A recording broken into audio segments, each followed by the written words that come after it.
Welcome all. അപ്പോൾ നമുക്ക് നമ്മുടെ കമ്പ്യൂട്ടർ നെറ്റ്വർക്ക് എന്ന് പറയുന്ന ചാപ്റ്ററാണ് നമ്മൾ നോക്കിക്കൊണ്ടിരുന്നത്. അതിൻ്റെ കണ്ടിന്യൂഷനാണ് നമ്മൾ ഈ വീഡിയോയിലൂടെയും നോക്കുന്നത്. നമ്മൾ ഇന്ന് ടോപ്പോളജി എന്ന് പറയുന്ന ഒരു കൺസെപ്റ്റിനെ കുറിച്ചാണ് നമ്മൾ ഈ വീഡിയോയ്ക്കകത്തൂടെ നോക്കുന്നത്. എന്താണ് ടോപ്പോളജി എന്നും വിവിധ തരത്തിലുള്ള ടോപ്പോളജീസിനെ കുറിച്ചുമാണ് നമ്മൾ ഈ വീഡിയോയിലൂടെ ഡിസ്കസ് ചെയ്യാൻ പോകുന്നത്. നമുക്ക് എന്താണ് നെറ്റ്വർക്ക് ടോപ്പോളജി എന്നുള്ളത് ആദ്യമായിട്ടൊന്ന് നോക്കാം. The way in which the nodes are physically interconnected to form a network is called topology. എന്ന് പറഞ്ഞാൽ ഒരു നെറ്റ്വർക്കിനകത്ത് നോഡുകൾ എന്ന് പറഞ്ഞാൽ അതിനകത്തുള്ള ഡിവൈസുകൾ അല്ലേ, ആ ഡിവൈസുകൾ എങ്ങനെയാണ് കണക്ട് ചെയ്യുന്നത്, അതായത് ഫിസിക്കലി അവ എങ്ങനെയാണ് കണക്ട് ചെയ്യുന്നത് എന്നുള്ളതാണ് ടോപ്പോളജി എന്നതുകൊണ്ട് അർത്ഥമാക്കുന്നത്. അതായത് ഒരു നെറ്റ്വർക്കിനകത്ത് കമ്പ്യൂട്ടറുകളെ എങ്ങനെയാണ് കണക്ട് ചെയ്തിരിക്കുന്നത് എന്ന് കാണിക്കുന്നതിന് വേണ്ടിയിട്ടുള്ള ഒരു ടേമാണ് ടോപ്പോളജി എന്നതുകൊണ്ട് ഉദ്ദേശിക്കുന്നത്. അപ്പോൾ നമ്മൾ ടോപ്പോളജിയിൽ ആദ്യത്തെ ബസ് ടോപ്പോളജി എന്ന് പറയുന്ന കൺസെപ്റ്റ് ഒന്ന് നോക്കുകയാണ്. Bus topology. In bus topology all the nodes are connected to a main cable called bus. നിങ്ങൾ ആ ഫിഗറിൽ നോക്കിയാൽ നിങ്ങൾക്ക് മനസ്സിലാവും, എൻ്റെ നടുക്കൂടെ ഒരു മെയിൻ ആയിട്ടുള്ള കേബിൾ പോയിട്ടുണ്ട്. ആ കേബിളിനെ വിളിക്കുന്ന പേരാണ് bus. All the nodes are connected to a main cable called bus. അപ്പോൾ ഈ എല്ലാ നോഡുകളും ആ ബസ് എന്ന് പറയുന്ന മെയിൻ കേബിളിലോട്ടാണ് കണക്ട് ചെയ്തിരിക്കുന്നത്. If a node has to send data to another node, it sends data to the bus. ഒരു നോഡിന് മറ്റൊരു നോഡിലേക്ക് ഒരു ഡേറ്റ സെൻഡ് ചെയ്യാനുണ്ട് എങ്കിൽ ആ നോഡ് ഈ ഡേറ്റ എവിടത്തേക്ക് സെൻഡ് ചെയ്യണം? ഈ ബസ്സിനകത്തേക്ക് സെൻഡ് ചെയ്യണം. The signal travels through the entire length of the bus. അപ്പോൾ നമ്മൾ എന്ത് ചെയ്യും? ഇപ്പം ഒരു കമ്പ്യൂട്ടർ ഒരു ഡേറ്റ ബസ്സിനകത്തോട്ട് കൊടുത്തു. ആ ബസ്സിൻ്റെ അങ്ങേയറ്റം ഇങ്ങേയറ്റം ഇങ്ങനെ എന്ത് ചെയ്യും? ട്രാവൽ ചെയ്തുകൊണ്ടിരിക്കും. അപ്പോഴാ ആൾ നോഡ്സ് ചെക്ക് ദ ബസ്. എല്ലാ നോഡുകളും ഈ ബസ് ഇങ്ങനെ ചെക്ക് ചെയ്തുകൊണ്ടിരിക്കും. And only the node for which the data is addressed accept it. എന്നിട്ട് ഏത് നോഡിനാണോ അതിനെ അഡ്രസ്സ് ചെയ്തിരിക്കുന്നത് ആ നോഡ് ഇതിനെ എന്ത് ചെയ്യും? ഇങ്ങ് അക്സെപ്റ്റ് ചെയ്യും. അപ്പോൾ ഒരു സെൻട്രലൈസ്ഡ് കേബിൾ ഉണ്ട്, അതിനെ നമ്മൾ ബസ് എന്ന് പറയും. ആ ബസ്സിനകത്തോട്ട് നോഡുകൾ കണക്ട് ചെയ്തിട്ടുണ്ട്. ഏത് നോഡിനാണോ കമ്മ്യൂണിക്കേറ്റ് ചെയ്യേണ്ടത് അത് ആ ബസ്സിലോട്ട് സിഗ്നൽ കൊടുക്കും. അപ്പോൾ ആ ബസ്സിൽ കൂടെ ഇങ്ങനെ ട്രാവൽ ചെയ്യുമ്പോഴത്തേക്ക് ഏത് നോഡിലോട്ടാണോ അഡ്രസ്സ് ചെയ്തിരിക്കുന്നത് ആ നോഡ് അതിനെ എന്ത് ചെയ്യും? അക്സെപ്റ്റ് ചെയ്യും. ഇങ്ങനെയാണ് ബസ് ടോപ്പോളജിക്കകത്ത് കമ്മ്യൂണിക്കേഷൻ നടക്കുന്നത്. അപ്പോൾ നമ്മൾ ഈ ബസ്സിൻ്റെ രണ്ടറ്റത്തും a small device called terminator is attached at each end of the bus. ബസ്സിൻ്റെ എൻഡുകളിൽ ടെർമിനേറ്റർ എന്ന് പറയുന്ന ഒരു സ്മോൾ ഡിവൈസ് അറ്റാച്ച് ചെയ്തിരിക്കും. എന്തിനു വേണ്ടിയിട്ടാണെന്ന് ചോദിച്ചാൽ, the signal reaches the end of the bus, the terminator absorbs the signals and remove it from the bus. അപ്പോൾ ഒരു സ്ഥലത്തുനിന്ന് ഇങ്ങനെ ട്രാവൽ ചെയ്ത് മറ്റേ സൈഡിലോട്ട് ഇങ്ങനെ പോകും. അപ്പോൾ ഏതെങ്കിലും നോഡ് റിസീവ് ചെയ്യാതെ ഡേറ്റ അവിടെ എത്തിക്കഴിഞ്ഞാൽ എന്ത് സംഭവിക്കും? ഇത് ഈ ടെർമിനേറ്റർ എന്ന് പറയുന്ന സാധനം ഈ സിഗ്നലിനെ ഇങ്ങോട്ട് അബ്സോർവ് ചെയ്തിട്ട് അതിനെ ബസ്സിൽ നിന്ന് റിമൂവ് ചെയ്യും. Now the bus is free to carry another signal. അപ്പം ബസ് എന്ത് ചെയ്യും? ഇപ്പോൾ ഫ്രീ ആയി. അപ്പോൾ അടുത്ത സിഗ്നൽ ക്യാരി ചെയ്യാൻ റെഡിയാവും. ഇപ്പോൾ ഒന്നാമത്തത് നാലാമത്തേലോട്ടൊരു സിഗ്നൽ അയച്ചു കൊടുത്തു. അപ്പോൾ ആ സിഗ്നൽ അത് റിസീവ് ചെയ്ത് കഴിഞ്ഞു. എന്നിട്ടും ആ ബസ്സിൽ കൂടെ അത് ട്രാൻസ്മിറ്റ് ചെയ്ത് എവിടെ എത്തും? ടെർമിനേറ്ററിലെത്തും. ടെർമിനേറ്ററിൽ എത്തിക്കഴിഞ്ഞാൽ ടെർമിനേറ്റർ ഉടൻ തന്നെ ഇതിനെ എന്ത് ചെയ്യും? ഇതിനെ അബ്സോർവ് ചെയ്തിട്ട് ഇതിനെ ഈ ബസ്സിൽ നിന്ന് റിമൂവ് ചെയ്ത് കളയും. അപ്പോൾ now the bus is free to carry another signal. അപ്പോൾ ബസ് ഫ്രീ ആയി കഴിഞ്ഞു. ഇനി അടുത്ത സിഗ്നൽ നമുക്ക് ഇതിനകത്ത് കൊടുക്കാം. This prevents the reflection of signal back on the cable and hence eliminates the chance of signal interference. അപ്പോൾ ഈ ടെർമിനേറ്റർ ഇരിക്കുന്നത് കൊണ്ട് ഉള്ള നേട്ടം എന്താണെന്ന് ചോദിച്ചാൽ, ഈ സിഗ്നൽ ഇവിടെ വന്നിട്ട് റിഫ്ലക്റ്റ് ചെയ്ത് തിരിച്ചു പോകില്ല. നമ്മളിങ്ങനെ ട്രാവൽ ചെയ്ത് ഒരു എൻഡിൽ എത്തിയാൽ അത് റിഫ്ലക്റ്റ് ചെയ്ത് വീണ്ടും തിരിച്ചു വരില്ല. തിരിച്ചു വന്നു കഴിഞ്ഞാൽ ഈ സിഗ്നൽ ഇൻ്റർഫറൻസ് ഉണ്ടാവൂലേ? അപ്പോൾ അത് ഒഴിവാക്കാൻ വേണ്ടിയിട്ടാണ് ഈ ടെർമിനേറ്റർ വെച്ചിരിക്കുന്നത്. ഇത് അവിടെ എത്തുമ്പോൾ അത് റിഫ്ലക്റ്റ് ചെയ്യാതെ ആ സിഗ്നലിനെ അബ്സോർവ് ചെയ്ത് റിമൂവ് ചെയ്യാൻ വേണ്ടിയിട്ടാണ് നമ്മൾ എന്ത് ഉപയോഗിക്കുന്നത്? ടെർമിനേറ്റർ എന്ന് പറയുന്ന ഡിവൈസ് ഉപയോഗിക്കുന്നത്. അപ്പോൾ നമ്മളിങ്ങനെ ഒരു നോഡിൽ നിന്നും മറ്റൊരു നോഡിലോട്ട് ഡേറ്റ ട്രാൻസ്മിറ്റ് ചെയ്യുന്ന പ്രോസസ്സിനെ വിളിക്കുന്ന പേര് ബ്രോഡ്കാസ്റ്റിംഗ് എന്നാണ്. ഇതാണ് ബ്രോഡ്കാസ്റ്റിംഗ്. അപ്പോൾ the process of transmitting data from one node to other nodes is called broadcasting. അപ്പോൾ ഇങ്ങനെയാണ് ബസ്സിനകത്ത് കമ്മ്യൂണിക്കേഷൻ നടക്കുന്നത്. അടുത്തതായിട്ട് നമുക്ക് ബസ് ടോപ്പോളജിയുടെ ക്യാരക്ടറിസ്റ്റിക്സ് എന്തൊക്കെയാണെന്ന് നോക്കാം. ബസ് ടോപ്പോളജി എന്ന് പറയുന്നത് ഇൻസ്റ്റാൾ ചെയ്യാൻ വളരെ എളുപ്പമാണ്. Easy to install. Requires less cable length and hence it is cost effective. ആവശ്യമായിട്ട് വരുന്ന കേബിളിൻ്റെ ലെങ്ത് വളരെ കുറവാണ്, അതുകൊണ്ട് തന്നെ കോസ്റ്റ് എഫക്റ്റീവുമായിരിക്കും. ഇനി ഏതെങ്കിലും ഒരു നോഡ് ഫെയിൽ ആയി പോയി കഴിഞ്ഞാൽ ബാക്കിയുള്ളതിനെ ബാധിക്കുമോ? ഇല്ല, ബാക്കിയുള്ളതിന് തമ്മിലുള്ള കമ്മ്യൂണിക്കേഷനൊക്കെ നടക്കും. ആ നോഡുമായിട്ട് കമ്മ്യൂണിക്കേറ്റ് ചെയ്യാൻ പറ്റത്തില്ലെന്നേ ഉള്ളൂ. അപ്പോൾ failure of a node does not affect the network. ഇനി ബസ്സാണ് ഫെയിലുവർ ആയി പോകുന്നതെങ്കിലോ, നമ്മളെ ബസ് എന്ന് പറയുന്ന കേബിള് അതാണ്, അല്ലെങ്കിൽ terminator leads to break down of the entire network. ആ ബസ്സോ ടെർമിനേറ്ററോ എങ്ങാനും കേടായി പോയാൽ എൻറ്റയർ നെറ്റ്വർക്കും എന്തായി പോകും? ഡൗൺ ആയി പോകും. ഇനി ഫാൾട്ട് ഡയഗ്നോസിസ് എന്ന് പറയുന്നത് ബുദ്ധിമുട്ടാണ് അല്ലേ? കമ്മ്യൂണിക്കേഷൻ നടക്കുന്നില്ല. ബസ്സിൽ എവിടെയെങ്കിലും ഒരു ഫാൾട്ട് ഉണ്ടെങ്കിൽ കമ്മ്യൂണിക്കേഷൻ നടക്കില്ല. അപ്പോൾ ഡയഗ്നോസിസ് എന്ന് പറയുന്നത് കുറച്ച് ബുദ്ധിമുട്ടാണ്.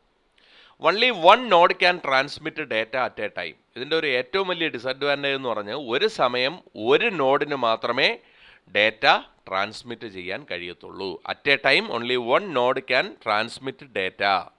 ഇതാണ് എന്തിൻ്റെ പ്രത്യേകതകൾ? ബസ് ടോപ്പോളജിയുടെ പ്രത്യേകതകൾ. അടുത്ത ടോപ്പോളജിയാണ് സ്റ്റാർ ടോപ്പോളജി എന്ന് പറയുന്നത്. In star topology each node is directly connected to a hub or switch. അപ്പം സ്റ്റാർ ടോപ്പോളജിയുടെ പ്രത്യേകത എന്ന് പറയുന്നത് ഇതിനകത്ത് ഓരോ നോഡും ഒരു സെൻട്രലായിട്ടുള്ള ഹബ്ബിലോട്ടോ സ്വിച്ചിലോട്ടോ കണക്ട് ചെയ്യും. If any node has to send some information to any other node, വേറെ ഏതെങ്കിലും ഒരു നോഡിലോട്ട് ഇതിന് ഇൻഫർമേഷൻ സെൻഡ് ചെയ്യണമെങ്കിൽ അത് എങ്ങോട്ട് അയച്ചു കൊടുക്കും? നമ്മുടെ ഹബ്ബിലോട്ടോ അല്ലെങ്കിൽ അതിൻ്റെ സെൻട്രലൈസ്ഡ് ഡിവൈസ് ആയിട്ടുള്ള ഹബ്ബിലോട്ടോ സ്വിച്ചിലോട്ടോ അയച്ചു കൊടുക്കും. നിങ്ങളവിടെ നോക്കിയാൽ അറിയാം, കുറേ ഡിവൈസുകൾ ഇങ്ങനെ സെൻട്രലൈസ്ഡ് ആയിട്ടുള്ള ആ ഹബ്ബിലോട്ടോ അല്ലെങ്കിൽ സ്വിച്ചിലോട്ടാണ് കണക്ട് ചെയ്തിരിക്കുന്നത്. അപ്പം ആദ്യത്തെ ഒരു കമ്പ്യൂട്ടറിന് വേറൊരു കമ്പ്യൂട്ടറുമായിട്ട് ഡേറ്റ കമ്മ്യൂണിക്കേറ്റ് ചെയ്യണം. അപ്പോൾ അത് എങ്ങോട്ട് അയച്ചു കൊടുക്കും? ഹബ്ബിലോട്ട് അയച്ചു കൊടുക്കും. The signal is then broadcasted to all the nodes in the case of hub. ഹബ്ബിൻ്റെ കേസിലാണെങ്കിൽ നമുക്ക് നേരത്തെ അറിയാം, എല്ലാത്തിലോട്ടും അയച്ചു കൊടുക്കും. അതിൽ ആർക്കാണോ അത് സ്വീകരിക്കേണ്ടത് അവർ സ്വീകരിച്ചോളും. സ്വിച്ചിലാണെങ്കിലോ ആ കറക്റ്റായിട്ടുള്ള നോഡിലേക്ക് തന്നെ അയച്ചു കൊടുക്കും. അപ്പോൾ കമ്പ്യൂട്ടർ നെറ്റ്വർക്കിനെ ഇങ്ങനെ കണക്ട് ചെയ്തിരിക്കുന്ന രീതിയെ വിളിക്കുന്ന പേരാണ് സ്റ്റാർ ടോപ്പോളജി.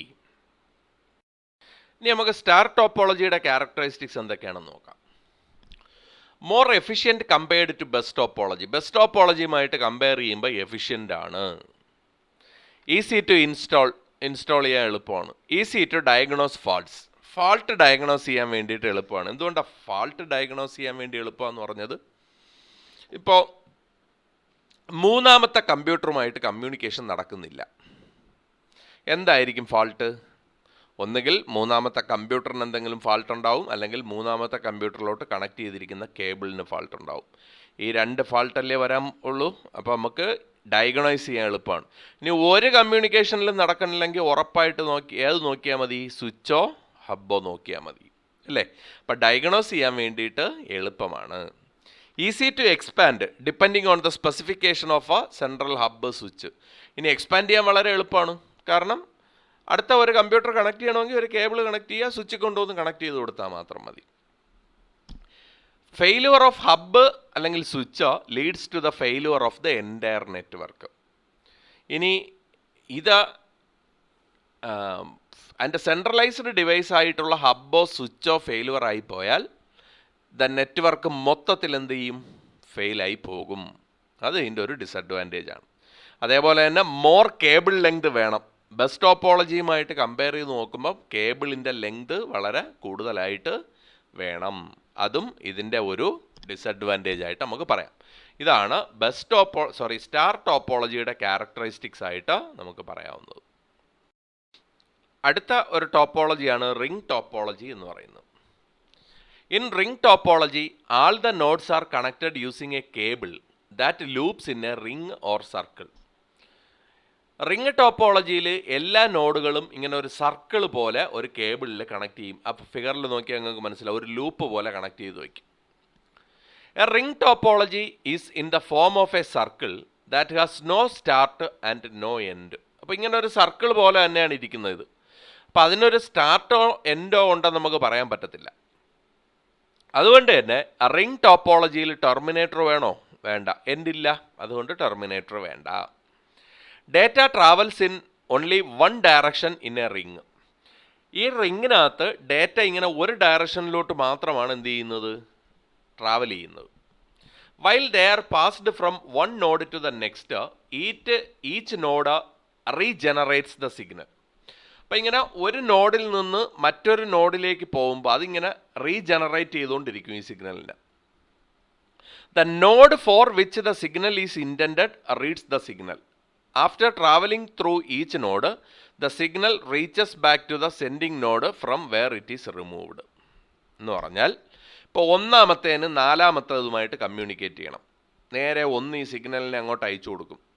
അപ്പോൾ അത് നേരെ നാലാമത്തതിൻ്റെ അഡ്രസ്സാണ് വെച്ചിരിക്കുന്നത്. അപ്പം നേരെ രണ്ടാമത്തത് ഇത് റിസീവ് ചെയ്യും, എന്നിട്ട് നോക്കും അതിനുള്ളതാണോ അല്ല. അപ്പോൾ അത് റീജനറേറ്റ് ചെയ്ത് മൂന്നിന് കൊടുക്കും. മൂന്ന് നോക്കുമ്പോൾ അതിനുള്ളതും അല്ല, അത് റീജനറേറ്റ് ചെയ്ത് എന്തിനു കൊടുക്കും? നാലിന് കൊടുക്കും. നാലിൻ്റെതാണ്, അപ്പം നാലതങ്ങ് അബ്സോർവ് ചെയ്യും. എന്നിട്ട് വീണ്ടും നാല് ഇത് അഞ്ചിന് കൊടുക്കും. അഞ്ച് വീണ്ടും അത് ഒന്നിന് കൊടുക്കും. അപ്പോൾ ആ സിഗ്നൽ തിരിച്ച് ഒന്നിലെത്തി, അത് ഒന്ന് റിമൂവ് ചെയ്ത് കളയും. പിന്നെ അടുത്ത കമ്മ്യൂണിക്കേഷന് വേണ്ടിയിട്ട് ഇത് പ്രിപ്പയർഡ് ആവും. ഇങ്ങനെയാണ് റിംഗ് ടോപ്പോളജിക്കകത്ത് കമ്മ്യൂണിക്കേഷൻ നടക്കുന്നത്. ഇനി നമുക്ക് റിംഗ് ടോപ്പോളജിയുടെ ക്യാരക്ടറിസ്റ്റിക്സ് എന്തൊക്കെയാണെന്ന് നോക്കാം. No signal amplification is required as each node amplifies the signal. ഓരോ നോഡിൽ കഴിയുമ്പോഴും ആ നോഡ് അതിനെ റീജനറേറ്റ് ചെയ്യുമെന്ന് പറഞ്ഞില്ലേ? അപ്പം ആ സിഗ്നലിൻ്റെ സ്ട്രെങ്ത് അതേ കണക്ക് തന്നെ നിൽക്കും. അതുകൊണ്ട് തന്നെ പ്രത്യേകിച്ച് ആംപ്ലിഫിക്കേഷൻ്റെ ആവശ്യം വല്ലതും ഉണ്ടോ? ഇല്ല. Requires less cable length and hence it is cost effective. Cable length കുറച്ച് മതി, അതുകൊണ്ട് തന്നെ കോസ്റ്റ് എഫക്റ്റീവ് ആണ്. If one node fails entire network will fail. ഒരു നോഡ് ഫെയിലായിപ്പോയാൽ എന്ത് സംഭവിക്കും? മൊത്തം നെറ്റ്വർക്കും ഡൗൺ ആവും. ഇനി പുതിയ ഒരു നോഡ് ആഡ് ചെയ്യുക എന്ന് പറയുന്ന പ്രോസസ്സ് കുറച്ച് ബുദ്ധിമുട്ടാണ്. പുതിയ നോഡ് സ്റ്റാർ ടോപ്പോളജിയിൽ പുതിയ നോഡ് ആഡ് ചെയ്യുന്നത് പോലെ അത്ര ഈസി അല്ല ഏതിൽ? റിംഗ് ടോപ്പോളജിക്കകത്ത് ഒരു നോഡ് ആഡ് ചെയ്യുക എന്ന് പറയുന്നത്. അടുത്തതായിട്ട് നമുക്ക് മെഷ് ടോപ്പോളജി എന്ന് പറയുന്ന ടോപ്പോളജി എന്താണെന്ന് നോക്കാം. അപ്പം നമ്മൾ ഇപ്പോൾ ബസ്സെന്നും സ്റ്റാറും റിങ്ങും ഒക്കെ ടോപ്പോളജികളാണ് നമ്മൾ നോക്കിയത് അല്ലേ? അപ്പോൾ ഇത്തരത്തിലുള്ള ടോപ്പോളജികളിലൊരു അവസാനത്തെ ടോപ്പോളജിയാണ് മെഷ് ടോപ്പോളജി എന്ന് പറയുന്നത്. മെഷ് ടോപ്പോളജിക്കകത്ത് നിങ്ങൾ ആ ഫിഗർ കണ്ടോ? ഓരോ കമ്പ്യൂട്ടറുകളേക്കും മറ്റ് കമ്പ്യൂട്ടറുകളുമായിട്ടെല്ലാം ഓരോ കണക്ഷൻ ഉണ്ട് അല്ലേ? In mesh topology every node is connected to other nodes. എല്ലാ നോഡുകളും ബാക്കിയുള്ള നോഡുകളുമായിട്ടെല്ലാം കണക്ട് ചെയ്ത് വെച്ചിട്ടുണ്ട്. നിങ്ങൾ നോക്കിയാൽ അറിയാം, ആദ്യത്തെ കമ്പ്യൂട്ടറിന് ബാക്കി എല്ലാമായിട്ടും കണക്ടിവിറ്റി ഉണ്ട്. ഓരോന്നിനും ഓരോ സെപ്പറേറ്റ് പാത്ത് ഉണ്ടല്ലേ കമ്മ്യൂണിക്കേറ്റ് ചെയ്യാൻ വേണ്ടിയിട്ട്. അതായത് if one path fails the data will take another path and reach the destination. ഒരു പാത്ത് ഫെയിലായി പോയാലും വേറൊരു പാത്തിൽ കൂടെ അത് ഡെസ്റ്റിനേഷനിൽ എത്തും. ഇത്തരത്തിലുള്ള ടോപ്പോളജിയെ വിളിക്കുന്ന പേരാണ് മെഷ് ടോപ്പോളജി. ഇനി നമുക്ക് മെഷ് ടോപ്പോളജിയുടെ ക്യാരക്ടറിസ്റ്റിക്സ് നോക്കാം. Network will not fail even if one path between the node fails. ഒരു പാത്ത് ഏതെങ്കിലും ഫെയിലായി പോയാൽ എന്തെങ്കിലും സംഭവിക്കുമോ? ഒന്നും സംഭവിക്കത്തില്ല.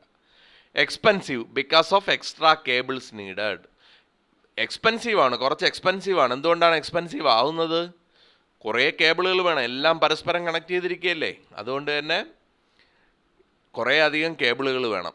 ഇത്ര ഇങ്ങനെ അങ്ങോട്ടും ഇങ്ങോട്ടും ഒക്കെ കേബിളുകൾ കണക്ട് ചെയ്ത് വെച്ചിരിക്കുന്നുണ്ട്. ഇപ്പം ഒരു നോഡിൻ്റെ എണ്ണം കൂടുന്തോറും കേബിളുകളുടെ എണ്ണം ധാരാളം കൂടും അല്ലേ? അതുകൊണ്ട് തന്നെ ഈ എണ്ണം കൂടുന്തോറും ഇതിനെ നമുക്ക് മാനേജ് ചെയ്യാൻ വളരെ ഡിഫിക്കൽട്ടാണ്. ഇത്തരത്തിലുള്ള ടോപ്പോളജിയെ മാനേജ് ചെയ്യാൻ കുറച്ച് ബുദ്ധിമുട്ടാണ്. ഇതാണ് മെഷ് ടോപ്പോളജിയുടെ ക്യാരക്ടറിസ്റ്റിക്സ് എന്ന് പറയുന്നത്.